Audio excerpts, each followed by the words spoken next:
Let's go to the real jury who will decide whether they were the right things to do with the audience question right here. Thank you very much, and quite frankly, good afternoon, President Obama. I am deeply honored to finally be in this forum, and so grateful for CNBC making the forum available so that you can speak to American citizens just like myself. Well, I am a Chief Financial Officer for a veteran service organization, and that's here in Washington. I'm also a mother. I'm a wife. I'm an American veteran, and I'm one of your middle-class Americans. And quite frankly, I'm exhausted. I'm exhausted of defending you, defending your administration, defending the mantle of change that I voted for, and deeply disappointed with where we are right now.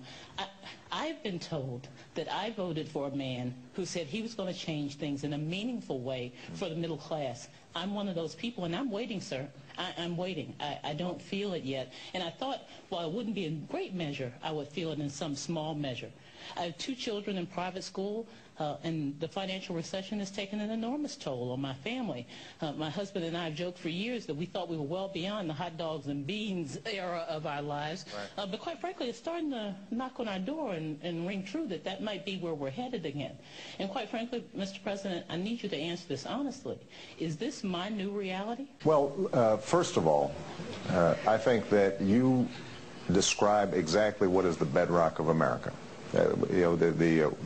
A veteran who's working for veterans, somebody who's a CFO and I am sure knows how to manage their money, have made good decisions. Well, I'm not saying once in a while you don't want to get a new pair of shoes,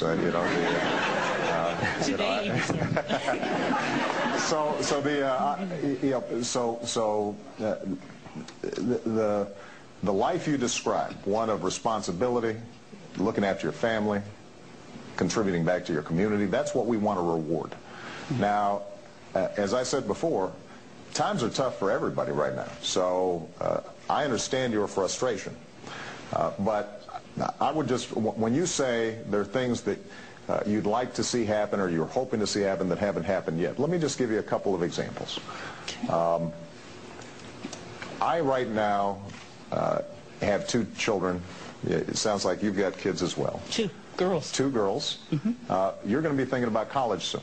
Next year. Okay. Now, part of what we did over the last year and a half is to make sure that billions of dollars that were going to subsidize financial service industries under the federal student loan programs are now going to be going directly to students, so that millions more students are going to be able to get loans and grants and scholarships to go to college.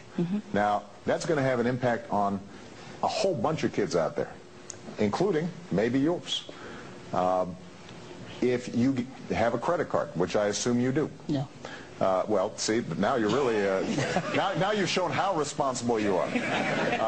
But if you have a mortgage or a credit card or any kind of financial dealings out there, as a consequence of the changes we made, the credit card companies can't increase your interest rate without notifying you, and they can increase your interest rate on your previous balances. In terms of getting a mortgage, you can't have a mortgage broker steer you to a mortgage that ultimately is going to cost you more money because maybe they're getting a financial incentive to do so. Those things are now against the law. So there are a whole host of protections in there. You are a parent who has children. If your child, heaven forbid, had a pre-existing condition,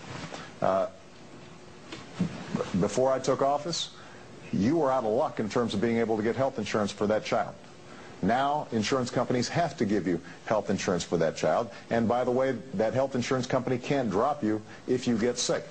So there are a whole host of things that we've put in place that do make your life better.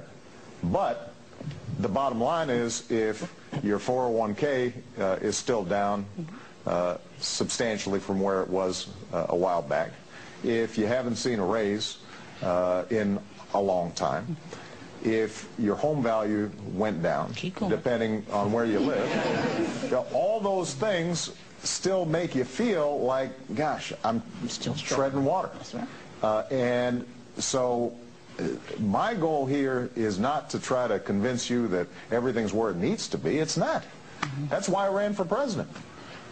But what I am saying is that we're moving in the right direction. And if we are able to keep our eye on our long-term goal, which is making sure that every family out there, if they're middle class, that they can pay their bills, have the security of health insurance, retire with dignity and respect, send their kids to college. If they're not yet in the middle class, that there are ladders there to get into the middle class if people work hard and get an education and apply themselves. That's our goal. That's the America we believe in, and I think that we are on track to be able to do that.